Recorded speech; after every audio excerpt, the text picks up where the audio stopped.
할렐루야. 잘 오셨습니다. 하나님은 여러분을 사랑하십니다. 주님의 이름으로 사랑하고 축복합니다. 우리 함께 인사하겠습니다. 전우자우 성도들과 주님의 이름으로 사랑하고 축복합니다. 주의 이름으로 사랑하고 축복합니다. 주의 이름으로 사랑하고 축복합니다. 고맙습니다. 인생은 기다림입니다. 저는 어려서 양가 부모님이 모두 일을 다니셨습니다. 그래서 제 위로 3년 터울에 형이 한 분 계신데, 형이 초등학교 들어가면서부터 3년을 늘 기다려야 했습니다. 아침마다 아버지가 출근하시고 또 어머니도 일하러 가시고 형이 학교에 가면 혼자였습니다. 그래서 어떤 때는 한없이 기다리다가 장롱에도 들어가고 혼자 마당에도 혼자 있다가 그런 시간을 보냈습니다. 어릴 적이었고 또 어려운 시절이었기 때문에 어린이집, 유치원 같은 데는 꿈도 꾸지 못했던 시기였던 것 같습니다. 막연히 기다려야 했습니다. 그런데 이런 기다림은 기다리다 보면 점심 지나면 형이 집으로 오고 오후 늦게 또 어머니도 오고 저녁이 되면 아버지도 돌아왔기 때문에 늘 기다리는데 불안하지 않았습니다. 시간이 지나면 형도 오고 어머니도 오고 아버지도 오니까 희망이 있는 기다림이었습니다. 우리 인생은 늘 더 좋은, 더 행복한 날이 오기를 기다리면서 살아갑니다. 더 좋은 사람과 만나기를 기다리면서 살아갑니다. 또 성공을 기다리면서 살아갑니다. 우리 인생의 기다림은 희망입니다. 기다림이 없으면 기대하는 게 없고 희망이 없기 때문입니다. 또 기다리는 힘을 키우지 못하면, 기다리는 힘을 기르지 못하면 인생은 고통스럽습니다. 기다리는 힘을 길러야 괴롭지 않고 그 시간 동안 준비하고 노력하고 애쓰고 또 열매를 얻고 희망을 보기 때문입니다. 그리고 기다림은 우리가 가져야 할 아주 중요한 능력이 됩니다. 기다릴 줄 알면, 참고 기다릴 줄 알면 결국 그날은 오고 고통은 또 지나가기 때문에 그렇습니다. 그런데 참 어려운 기다림이 있습니다. 아주 몹쓸 질병의 고통에서 기다리는 겁니다. 너무나 몸이 아픕니다. 늘 누워 지내야 합니다. 육체적 고통, 참 큰 시련이죠. 그런데 기다리고 나아진다면, 약 잘 먹고 기다리면 나아진다면 참 힘들지만 참고 기다릴만 합니다. 가난 참 기다리기 힘듭니다. 가난을 언제 극복할 수 있을까? 정말 힘이 됩니다. 언젠간 좋은 날이 오겠지. 가난한 삶을 참고 기다린다는 것 어렵지만, 특히 어린 시절은 더 어렵지만 긴 시간을 지나야 하지만 또 노력하고 참고 인내하고 기다리는 건 쉽지 않지만, 그러나 기다리고 노력하면 반드시 좋은 날은 또 옵니다. 그런데 정말 힘이 드는 것이 있습니다. 사람에 대해서 참고 기다리는 것입니다.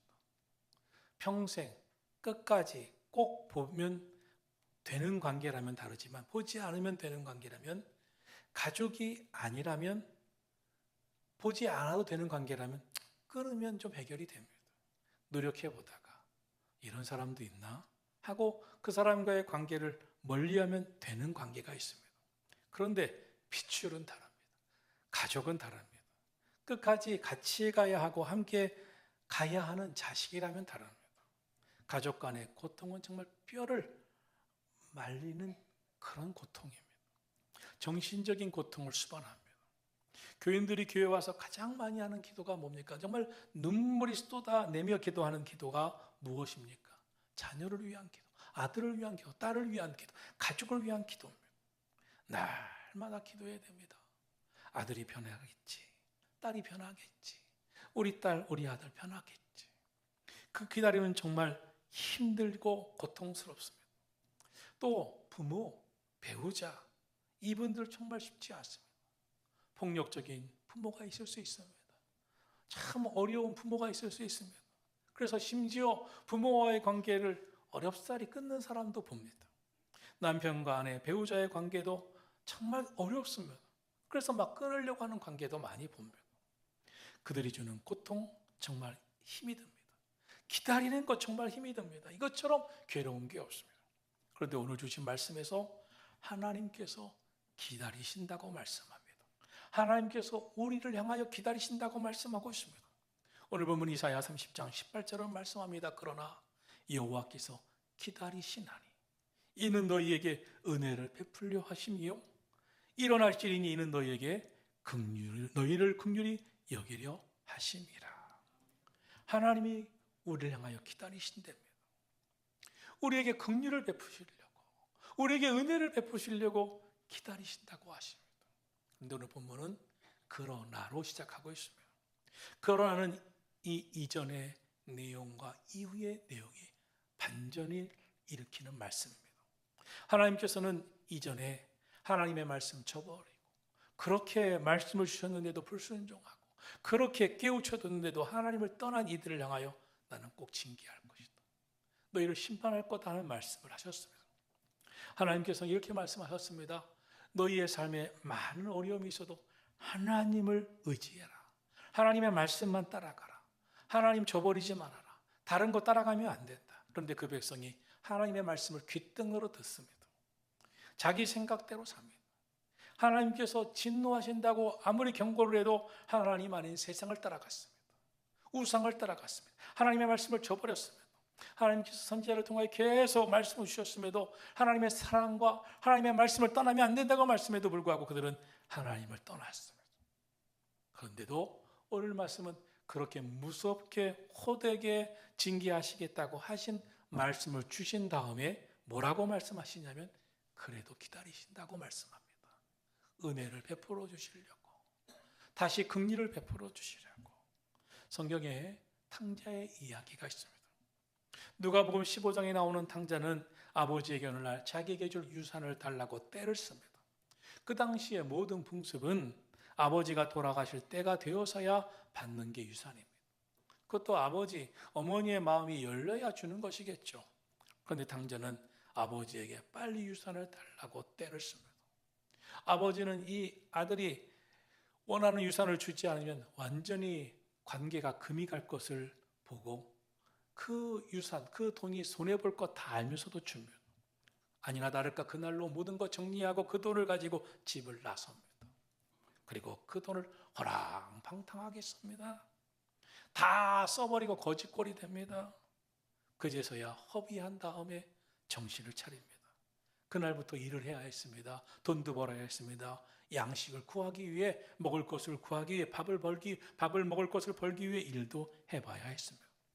일도 해본 사람이 하고 돈도 벌어본 사람이 돌고 돈을 벌고 성실도 성실하게 살아본 사람이 사는 거지, 이 탕자가 일도 안 해보고 성실하게도 안 살아보고 돈도 안 벌어본 이 탕자가 어떻게 성실하게 살겠습니까? 해본 적이 없어서 밥도 얻어먹지 못하고 매일 남의 밑에서 미움만 삽니다. 욕만 먹습니다. 핍박만 받습니다. 제대로 밥도 얻어먹지 못하면, 자, 세상 사는 게 이렇게 어렵구나, 돈 버는 게 이렇게 어렵구나, 성실하게 살고 일하는 게 이렇게 어렵구나, 그제서야 깨닫게 됩니다.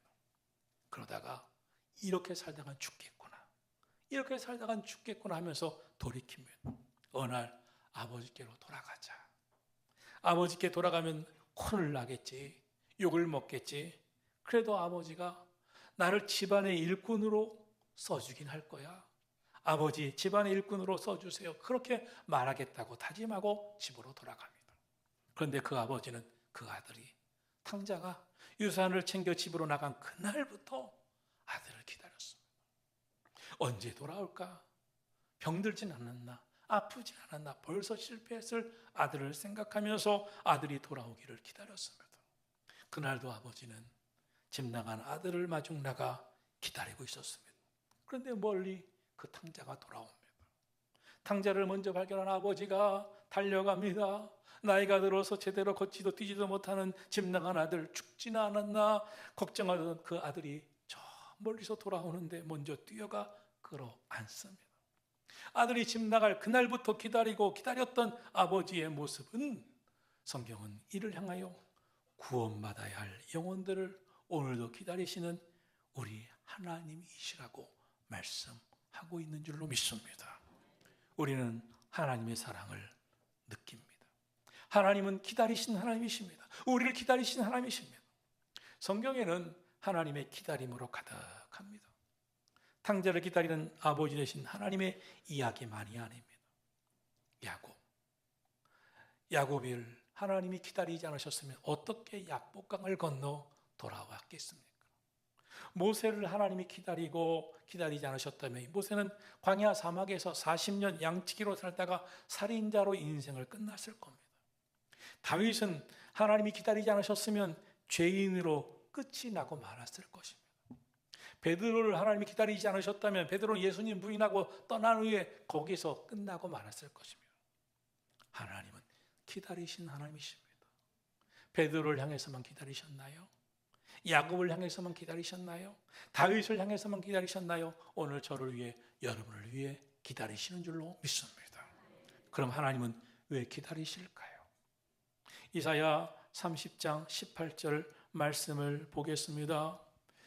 하나님께서 이렇게 말씀하고 계십니다. 우리 한번 다 같이 읽어보겠습니다.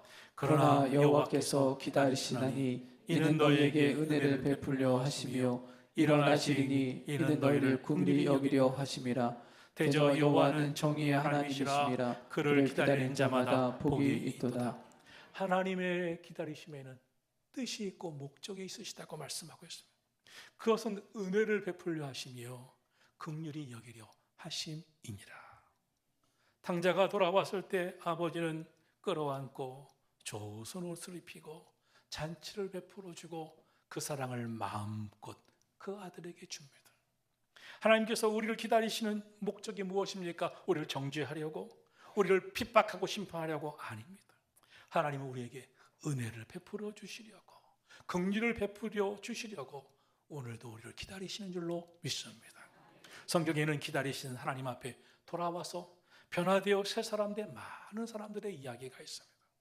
창세기에 나오는 야곱, 형 에서를 속였습니다. 장자권을 빼앗았습니다. 아버지 이삭을 속였습니다. 축복권도 가로챘습니다. 그리고 도망쳤습니다. 그런데 하나님은 그 야곱을 광야 베델에서 만나 주셨습니다. 사닥다리 환상 가운데 만나 주셨습니다. 그리고 다시 돌아오면 이란 말씀으로 그에게 함께 하시겠다 약속하셨고 20년 동안 야곱에게 무한한 축복을 부어주시고 기다리셨습니다. 그런데 야곱은 돌아오지 않았습니다. 그때 야곱의 인생에 문제가 찾아옵니다. 외삼촌과 외삼촌의 사촌들이 그를 미워하기 시작하고 그를 죽이려 하고 재산을 강탈하려고 하는 모습이 보이기 시작합니다. 더군다나 지나온 길에 사랑하는 딸이 성폭행을 당하고 아들들이 그 사람들에게 복수하자 복수의 복수를 이어가는 위기에 처합니다. 그때 하나님이 다시 말씀하십니다. 야곱아, 베델로 올라가라. 하나님이 기다리셨습니다. 하나님 이 야곱을 기다리셨습니다.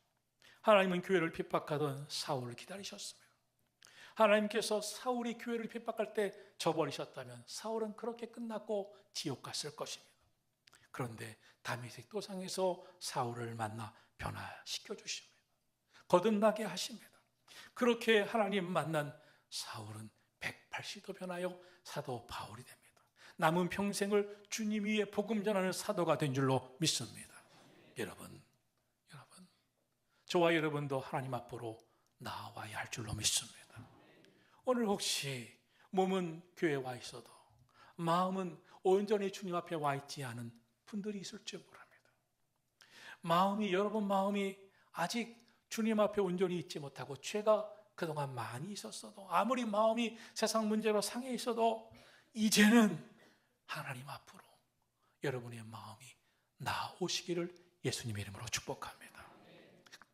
기다림에는 그냥 막연히 기다리는 게 아닙니다. 기다림에는 특별한 마음이 있습니다. 야곱은 분명히 돌아올 거야. 야곱에 대한 믿음이 야곱을 기다리게 하는 겁니다. 모세, 하나님이 쓰시는 위대한 지도자가 될 거야. 하나님의 믿음이 모세를 변화시켰습니다. 베드로, 사도로서 수제자가 되겠지. 탕자의 아버지가 아들을 믿었기에 기다릴 수 있었을 겁니다. 기다림은 믿음에서 나옵니다. 우리가 하나님을 찾고 믿는다고 생각하지만 실상은 하나님이 먼저 우리를 택하셨고 우리를 자녀 삼아주셨고 오늘도 우리를 기다리고 계시는 줄 믿으시기를 주님의 이름으로 축원합니다. 우리가 하나님께 나아가는 그 걸음 너무나 어떤 이는 더디고 어떤 분은 너무나 지금도 하나님 앞으로 나오지만 그 걸음이 너무 늦을 뿐이지 하나님은 항상 그 자리에 계시면서 오늘 저와 여러분을 기다리고 계심을 믿으시기를 축원합니다. 우리가 하나님을 믿게 된 것은 하나님이 우리를 사랑하셨고 택하셨고 기다리고 있었기 때문인 줄로 믿습니다. 베드로가 주님이 부르셨을 때 준비됐나요? 그렇지 않았습니다. 누가복음 5장에 보면 베드로야 저 깊은 데로 들어가 그물을 던지라 할 때 베드로의 마음은 저 깊은 데로 가서 그물을 던진들 고기가 한 마리라도 나올까 의심하는 마음이었습니다. 그럼에도 불구하고 말씀하시니 그물을 던져보겠습니다 라고 던졌을 때 많은 물고기가 잡히죠. 예수님은 베드로가 너무나 형편없는 마음이었지만 물고기 잡는 어부에서 사람 낚는 어부가 되겠다고 택하셨고 믿어주셨고 결국 끝까지 기다리셨습니다. 심지어 베드로는 예수님을 부인합니다. 저주합니다. 그때 저 멀리서 예수님 부인하고 저주하는 그 베드로를 예수님이 바라보십니다. 베드로의 눈과 예수님의 눈이 마주칩니다. 멀리서 마주칩니다. 그때 예수님은 그를 버리지 않으셨습니다. 측은히 여기십니다. 사랑하셨습니다. 예수님 부인하고 원망하고 저주했을 때도 예수님은 그를 버리지 않으셨습니다. 기다림은 믿음입니다. 내가 너를 믿는다.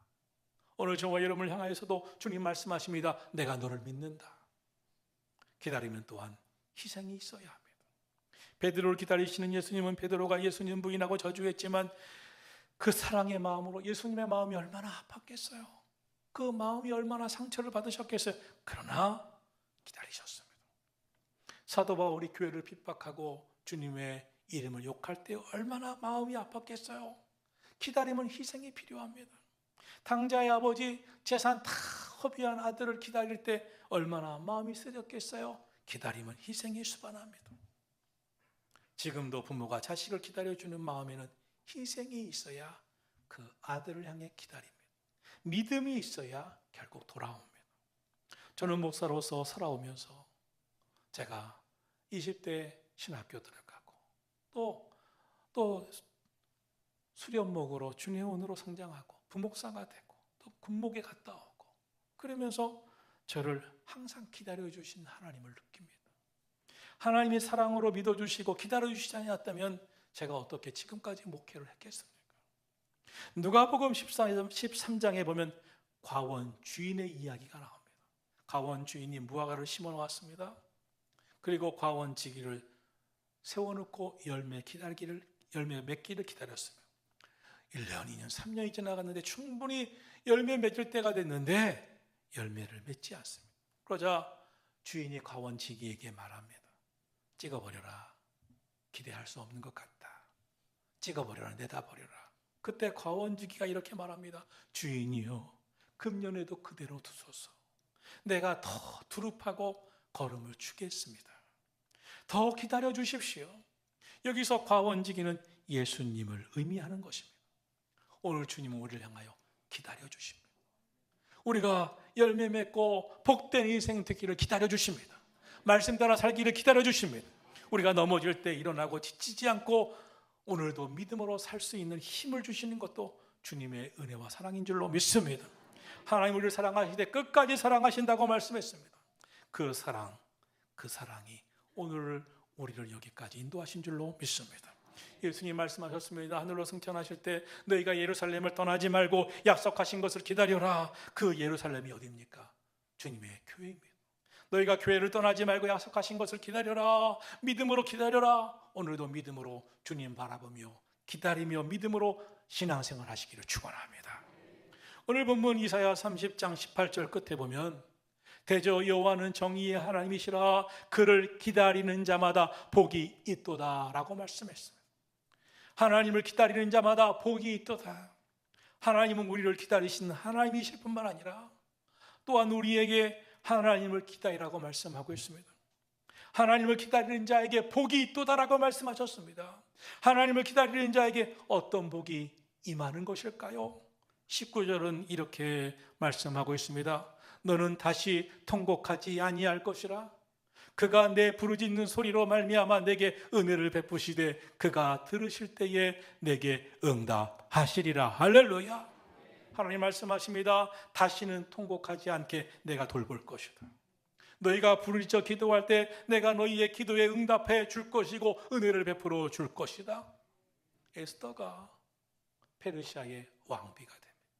그런데 그 당시에 하만이라는 사람 때문에 이 유대민족은 하루에 한 날 한시에 몰살당할 위기에 처합니다. 에스더가 그때 금식하며 죽으면 죽으리다 하나님 앞에 3일을 금식하며 나아갑니다. 하나님 앞에 매달립니다. 금식하면서 죽으면 죽으리다 기도할 때 하나님이 그의 통곡하는 부르짖는 기도에 응답하신 줄로 믿습니다. 에스더만 살았나요? 아닙니다. 에스더의 금식하며 통곡하는 기도에 유대민족 모두가 다 살아난 줄로 믿습니다. 한나 통곡하며 기도했습니다. 그때 하나님께서 분인날을 통해서 아픔이 있었던 한나에게 하나님께서 한나가 성전에 올라와 통곡하며 기도할 때 한나의 기도를 들으십니다. 기도에 응답하십니다. 사무엘이라고 하는 너무나 사랑스러운 아들을 주십니다. 사무엘을 통해서 한나는 기쁨을 얻습니다. 그뿐이 아닙니다. 한나는 계속해서 기도 응답의 복을 받습니다. 21절은 또한 말씀합니다. 너희가 오른쪽으로 치우치든지 왼쪽으로 치우치든지 내 뒤에서 너희의 등 뒤에서 이르기를 이것이 바른 길이니 너희는 이리로 가라 할 것이라고 말씀하셨습니다. 하나님은 우리가 하나님을 의지하고 나갈 때 우리를 기다리시면서 이렇게 말씀하신대요. 우리 인생이 오른쪽으로 치우칠 때가 있습니다. 왼쪽으로 치우칠 때가 있습니다. 우리의 인생이 바른 길로 가지 못할 때가 있습니다. 그때 우리 등 뒤에서 이르기를 그것은 아니다. 바른 길은 이것이다. 이리로 가라. 주님이 말씀하신다고 오늘 우리에게 말씀하고 계십니다. 여러분이 주의 성전에 오늘도 올라와서 기도하고 믿음으로 살 수 있는 것은 그것은 안 된다. 이쪽으로 치우치면 안 된다. 세상으로 치우치면 안 된다. 마귀가 이끄는 대로 치우치면 안 된다. 이리로 가야 한다. 이것이 바른 길이다. 성전으로 올라가라. 믿음의 삶을 살라고 인도하셨기 때문인 줄로 믿습니다. 오늘 저와 여러분의 영혼에 주님이 이끄시고 말씀하고 계세요. 세상으로 죄악으로 이끌려 가려고 할 때 그것은 안 된다. 그리로 치우치지 말아라. 저곳으로 치우치지 말아라. 그것은 바른 길이 아니다. 이리로 가야 한다. 믿음의 길로 가야 한다. 그 은혜 때문에 주의 전에 올라오신 것 아니신가요? 또한 26절을 말씀합니다. 우리 26절 말씀 다시 한번 보겠습니다. 같이 읽습니다. 여호와께서 자기 백성의 상처를 싸매시며 그들의 맞은 자리를 고치시는 날에는 달빛은 햇빛 같겠고 햇빛은 7배가 되어 7날의 빛과 같으리라. 할렐루야. 하나님은 우리 상처를 싸매신다고 하셨습니다. 우리 아픔을 고쳐주신다고 했습니다. 그날은 달빛이 햇빛 같대요. 달빛은 희미하지만 햇빛은 아주 투명합니다. 아주 밝습니다. 그런데 그 햇빛이 7배가 되어 7날의 빛과 같다 그랬어요. 광채를 부어주신다는 거예요. 우리의 인생에 광채와 같은 축복이 함께 하신다고 말씀하는 거예요. 사랑하신 성도 여러분, 하나님께서 저와 여러분의 상처를 싸매어 주십니다. 우리의 삶을 고쳐주십니다. 광채와 같은 빛으로 인도해 주심을 믿으시기를 예수님의 이름으로 축원합니다. 여러분, 하나님을 기다려라. 하나님이 우리를 기다리실 뿐만 아니라 하나님의 은혜를 기다려라. 기도하고 기도 응답을 기다려라. 성경 속에 나타난 믿음의 인물들은 하나같이 기다림에 성공한 사람들입니다. 반면에 실패한 사람들은 기다림에 실패한 사람입니다. 사울왕 대표적으로 기다림에 실패했습니다. 하나님께서 아니다, 기다려야 한다 할 때 사무엘 선지자가 오지도 않았는데 자기 마음대로 그 제사를, 예배를 자기가 이끕니다. 그때 하나님께서 그 예배를 받지 않으십니다. 그 제사를 받지 않으십니다. 그리고 사울에게 뭐라고 말씀하십니까? 사울아, 순종이 제사보다 낫다. 네가 아무리 네 손으로 제사를 드리는 건 난 기뻐하지 않는다. 순종이 제사보다 낫다. 하나님은 사울이 하나님의 말씀에 순종하지 아니하고 섣불리한 행동, 기다림에 실패한 그를 버리십니다. 아브라함을 보세요. 75세에 주님이 그의 삶에 나타나십니다. 25년을 기다립니다. 그때 이삭을 주십니다. 믿음의 조상이 됩니다. 하늘 문 열어 하늘의 별과 같이 바닷가의 모래알같이 축복하시고 번성케 하신 줄로 믿습니다. 노아 125년을 기다렸습니다. 요셉, 하나님이 어린 시절에 꿈을 주셨지만 그는 죽을 뻔했고 노예로 팔려갔고 감옥에 갔고 그 14년을 참고 기다리다가 결국 총리 대신이 되고 하나님의 축복하신 인물이 된 줄로 믿습니다. 신앙생활은 기다림의 성공이 있어야 합니다. 우리가 잘 아는 성 어거스틴, 그의 어머니는 아들이 변화되기를 위해서 기도합니다. 얼마나 눈물을 흘리며 기도했는지 그때 목회자가 와서 말합니다. 어머니의 눈물의 기도가 있는 아들은 결코 망하지 않는다. 그리고 어거스틴을 위해 눈물 뿌려 기도했는데 결국 그 아들이 밖에 나가서 정말 거리의 여인들과 자녀를 낳고 허랑방탕하게 살다가 돌아옵니다. 그리고 위대한 성자가 됩니다. 위대한 믿음의 사람이 됩니다. 어머니의 눈물의 기도가 그 간절한 기도의 기다림이 응답된 줄로 믿습니다. 우리의 신앙생활에도 믿음의 기도, 하나님을 의지하는 예배생활, 어떤 데는 지치죠. 하나님은 우리에게 말씀하십니다. 그러나 하나님의 말씀을 의지하십시오. 기다림은 승리하고 반드시 열매 맺게 하시는 줄로 믿습니다. 그러면 성경에 하나님께서 우리를 향하여 기다리신다고 했는데 우리에게 은혜를 베푸시고 긍휼을 베풀어 주시기 위해서 기다리신다고 했는데 그럼 하나님께서는 어떤 은혜를 베풀어 주십니까? 첫째로 우리가 죄를 버리고 회개하기를 위해 기다리십니다. 이제는 좀 죄를 버리고 회개하고 돌아오기를 기다리십니다. 하나님은 우리를 사랑하신 하나님이시지만 동시에 공의의 하나님이십니다. 우리를 기쁘게 사랑하기를 원하시지만 죄와 착한 우리를 기쁘게 사랑하시지 못합니다. 하나님은 공의의 하나님이시기 때문에 너무나 마음이 안타까워하십니다. 하나님의 마음이 우리를 보시면서 기뻐하지 못합니다. 하나님은 나보다 나를 더 잘 아시기 때문에 우리의 연약함과 허물과 죄를 아십니다. 아담이 범죄했을 때도 하나님은 가죽옷을 준비하고 지어 입히시려고 기다리셨습니다. 이사야 55장 7절을 말씀합니다. 악인은 그 길을, 불의한 자는 그 생각을 버리고 여호와께로 돌아오라. 그러면 그가 긍휼히 여기시리라. 우리 하나님께로 돌아오라. 그가 너그럽게 용서하시리라. 하나님은 기다리십니다. 한 영혼이 죄를 버리고 주님께 돌아와 회개하여 구원받기를 기다리시는 줄로 믿습니다. 누가복음 15장 7절은 이렇게 말씀합니다. 죄인 한 사람이 회개하면 하늘에서는 회개할 것이 없는 99으로 인하여 의인 99으로 인하여 기뻐하는 것보다 더 기뻐하리라. 한 사람 죄인이 주께로 돌아와 회개하는 것을 하나님은 너무나 기뻐하신다고 말씀하고 있습니다. 우리 주변에 오늘 우리가 하나님 앞에 회개하고 돌아오기를 주님이 기뻐하시는 줄로 믿습니다. 둘째로 하나님은 우리가 구원받고 진리를 알기를 기다리십니다. 교회 다니면서도 이렇게 교회 나왔지만 부모님 때문에, 아내 때문에, 누구 때문에 억지로 나왔지만, 친구 때문에 나왔지만 아직 주의 말씀을 내 가슴에 듣고 말씀대로 살지 못하고 믿음으로 살지 못하고 주의 뜻대로 살지 못하는 수많은 사람들이 있습니다. 주님은 구원받지 못한 채 교회는 다니지만 하늘나라 천국 갈 수 없는 그 영혼들을 여전히 기다리십니다. 모태신앙이든 늦게 믿었든 하나님은 기다리시며 우리를 온전히 구원하시려고, 진리 하나님의 뜻을 알게 하시려고 오늘도 기다리시는 줄로 믿습니다. 저는 모태신앙입니다. 우리 부모님이 신앙생활을 잘 하셨습니다. 장로님이시고 권사님이셨습니다. 저는 그랬지만 제 인생을 돌아보면 사춘기 시절에 예수님 만나기 전까지 내가 온전히 하나님의 자녀였을까 두렵습니다. 사춘기 시절에 집회를 통해 은혜 받고 주님의 자녀가 된 것을 느낍니다. 고등학교 시절에 목사가 되겠다고 소원했습니다. 그러나 목사가 되겠다고 소원하고도 내 마음은 늘 흔들렸습니다. 하나님이 날 부르신 게 맞나? 내가 목사가 되는 게 맞나? 정말 주님은 살아계신 것이 분명한가? 확신이 부족했습니다. 신학교 1학년 때 기도원에 올라가서 그 문제를 가지고 씨름했습니다. 그때 하나님이 내 마음에 예수 십자가의 보혈을 느끼게 하셨고 확신을 주셨고 그 후로 흔들림 없는 목사가 되어갔습니다. 목사가 되어서도 언제나 삶이 힘들고 목회가 힘들면 흔들렸습니다. 그러나 그 기간 동안 주님은 기다리셔주고 저를 만들어 가셨습니다. 그리고 여기까지 왔습니다. 오늘 저와 여러분도 마찬가지입니다. 하나님 우리를 온전히 구원받게 하시고 하나님의 뜻을 알기를 위해 기다리시는 줄로 믿습니다. 셋째로 하나님은 변화되고 성숙하기를 기다리십니다. 그리스도의 장성한 분량이 이르기까지 성장하기를 원하십니다. 우리의 인격이, 우리의 가치관이, 우리의 신앙생활이 그리스도의 장성한 수준까지 이르기를 기다리시는 줄로 믿습니다. 신앙생활하면서 아직까지 어린아이 같은 신앙생활을 하고 있다면 장성한 분량에 이르기까지 성숙하기를 원하시는 줄로 믿습니다. 사랑하신 성도 여러분, 우리가 하나님의 마음을 알아야 합니다.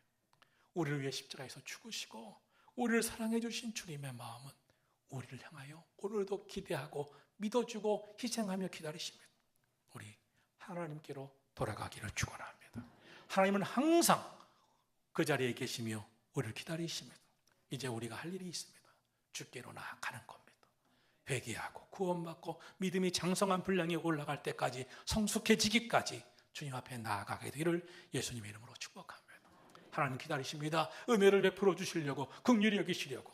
그러므로 여러분, 고난과 시련이 올 때 잘 참고 기다리고 주 앞으로 나가시기를 축원합니다. 인생의 시련과 문제 때문에 기도할 때 기도 응답을 주실 것을 믿고 간절히 기도하면서 기다리시기를 축원합니다. 응답의 말씀이 아직 내 삶에 안 이루어졌다 하더라도 말씀은 반드시 성취된다, 이루어진다. 말씀의 성취가 이루어질 때까지 믿고 기다리시기를 주의 이름으로 축원합니다. 살아계신 하나님이 우리를 사랑하신다는 것을 믿는 사람들은 믿음으로 기다립니다. 기다려냅니다. 믿음이 있다면 인내하고 결국 하나님을 만나고 그리고 하나님의 은혜와 긍휼, 능력을 맛보게 될 줄로 믿습니다. 여러분의 삶에 하나님이, 기다려주신 하나님이 함께해 주시고 만나주시고 하늘 문 열어 축복해 주시기를 예수님의 이름으로 축원합니다. 찬양하고 기도